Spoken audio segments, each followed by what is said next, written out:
আসসালামু আলাইকুম। আশা করি সবাই খুব ভালো আছেন। আজকের এই টি-শার্ট ডিজাইন টিউটোরিয়ালে আপনাদের সবাইকে স্বাগতম। সো আজকে আমরা একটা টি-শার্ট ডিজাইন করব। এখানে আমি কিন্তু একটি প্রম্পট লিখে দিয়েছি। এই প্রম্পটটি আপনারা ভালো করে দেখে নিবেন এবং এখান থেকে স্টাইল হিসেবে ইউজ করেছি পোস্টার, ইলাস্ট্রেশন, অ্যানিমে এবং ভাইব্র্যান্ট। এবং দেখেন এখান থেকে ওরা আমাকে 4টা ডিজাইন দিয়েছে। এর মধ্যে আমরা এই ডিজাইনটি নিয়ে একটা ডিজাইন করব। এবং এখান থেকে এই ডিজাইনটি আমি জাস্ট সেভ ইমেজ দিয়ে সেভ করে নিচ্ছি এবং vectorizer.ai দিয়ে এটাকে জাস্ট আমি ভেক্টর তৈরি করে নিব ইপিএস ফরম্যাটে।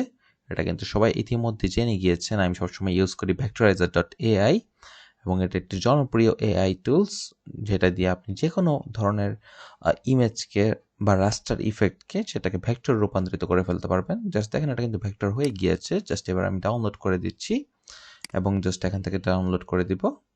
ওকে, জাস্ট এখান থেকে দেখেন এটা ডাউনলোড হয়ে গিয়েছে আমাদের ইপিএস ফাইলটি। এবার আমরা চলে আসবো ইলাস্ট্রেটরে এসে আমি জাস্ট একটা ফাইল নিব 11.9 ইঞ্চি, 17.9 ইঞ্চি এবং কালার মোড থাকবে RGB 300 ppi। এটা দিয়ে জাস্ট ক্রিয়েটে ক্লিক করে দিলাম এবং শেপ থেকে এখান থেকে আমি জাস্ট একটা শেপ ড্র করব এবং শেপের কালারটা হবে ব্ল্যাক কালার এবং এটাকে আমি জাস্ট Ctrl+2 দিয়ে জাস্ট লক করে দিচ্ছি। এখান থেকে এবার আমি জাস্ট ডাবল ক্লিক করব ইপিএস ফাইল ফরম্যাটে। ডাবল ক্লিক করার পর জাস্ট এটাকে আমি জাস্ট এখান থেকে একটা লাইন ড্র করব।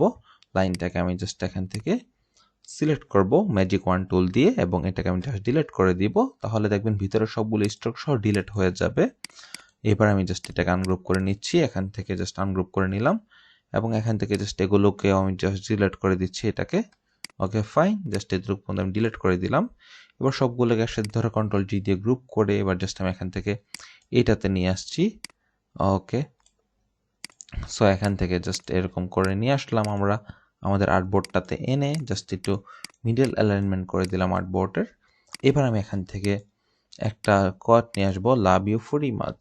ওকে, ভেরি মাচের জায়গায় ফুরি মাছ হবে। ফুরি মানে কি ডগ টাইপের, এই কি লাভ ইউ ফুরি মাছ। ওকে, জাস্ট সিম্পল কিছু কথাবার্তা। এখান থেকে লাভ ইউ ফুরি মাছ, জাস্ট এখান থেকে এই লেখাটা এখানে থাকলো। এখান থেকে দুইটাকে আমি ধরবো, ধরে আমি জাস্ট এই ফন্টটা করে দিচ্ছি। এই ফন্টটা করে দেওয়ার পর জাস্ট এখান থেকে লাভ ইউ এই লেখাটা জাস্ট এখান থেকে এরকম থাকলো, লাভ ইউ। এখান থেকে এটাকে আমি হোয়াইট কালার করে Ctrl+Shift+O দিয়ে আউটলাইন করে নিচ্ছি এবং ফুরি মাছ লেখাটাকে আমি জাস্ট এখান থেকে একটু বড় করে দিই। বড় করে এটাকে ধরে হোয়াইট কালার জাস্ট করে দিলাম এবং এটাকে আমি আউটলাইন করে দিচ্ছি। ওকে, আউটলাইন করে মিডল করে দিলাম। এই জাস্ট ফুরির লেখাটাকে জাস্ট একটু এদিকে চাপিয়ে দিচ্ছি আমি সামান্য করে। ওকে, এই তো ফুরি মাছ এবং লাভ ইউ এই লেখাটাকে আমি জাস্ট একটু এদিকে চাপিয়ে দিচ্ছি এবং এখান থেকে ফুরি মাছ যে লেখাটা আছে এটাকে জাস্ট আমি এখান থেকে এই কালারটা জাস্ট দিয়ে দিতে পারি এবং এখান থেকে লাভ ইউ যে লেখাটা আছে এটাকে জাস্ট এখান থেকে ইয়েলো কালার অথবা রেড কালার অথবা ইয়েলো কালারটাও জাস্ট দিয়ে দিতে পারি। এই তো, এবং এখান থেকে ফুরি মাছের যে লেখাটা আছে এটাকে কীভাবে আমি ইয়েলো কালার দেই বা এই ইয়েলো কালারটা জাস্ট দিয়ে দিই, এটা আই থিঙ্ক ভালো লাগবে। এই ফুরি মাছ এই কালারটা জাস্ট দিয়ে দিতে পারি, লাভ ইউ ফুরি মাছ। জাস্ট এই কালারটা থাকলো এবং ফুরি মাছ লেখাটা জাস্ট সিলেক্ট থাকা অবস্থা, অবজেক্ট থেকে পাথ থেকে অফসেট পাথ জাস্ট 0.14 থাকলো।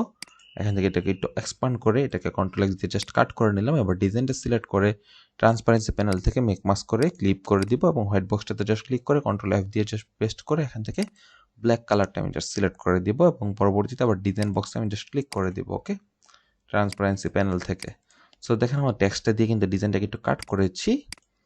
সো এই তো এবার সবগুলোকে একসাথে ধরে Ctrl+G দিয়ে গ্রুপ করি। গ্রুপ করার পর এটাকে একটু বড় করে দিই, সামান্য করে একটু ছোট করে দিই এবং এটাকে আমি আর্টবোর্ডের মিডল করে দিলাম। মিডল করে দেওয়ার পর এবার এখান থেকে পুরো ডিজাইনটাকে সিলেক্ট থাকা অবস্থায় এডিট থেকে একটু লিঙ্ক করে দিব। লিঙ্ক করে এটার স্যাচুরেশনটা একটু বাড়িয়ে দিব আমি। ওকে, এবং এটার হোয়াইটনেসটা আমি একটু বাড়িয়ে দিব। ওকে, এটা স্যাচুরেশনটা আমি একটু সামান্য বাড়িয়ে দিচ্ছি। এই তো দেখতে সুন্দর লাগবে এবার। সো দেখেন এইভাবে আপনারা চাইলে টি-শার্ট ডিজাইন তৈরি করে ফেলতে পারবেন খুব সহজেই Ideogram AI, ChatGPT এবং Illustrator ইউজ করে। আশা করি আজকের টিউটোরিয়ালটা আপনাদের ভালো লাগবে। ভালো লাগলে অবশ্যই চ্যানেলটি সাবস্ক্রাইব করে পাশে থাকবেন। সবাইকে ধন্যবাদ। আসসালামু আলাইকুম।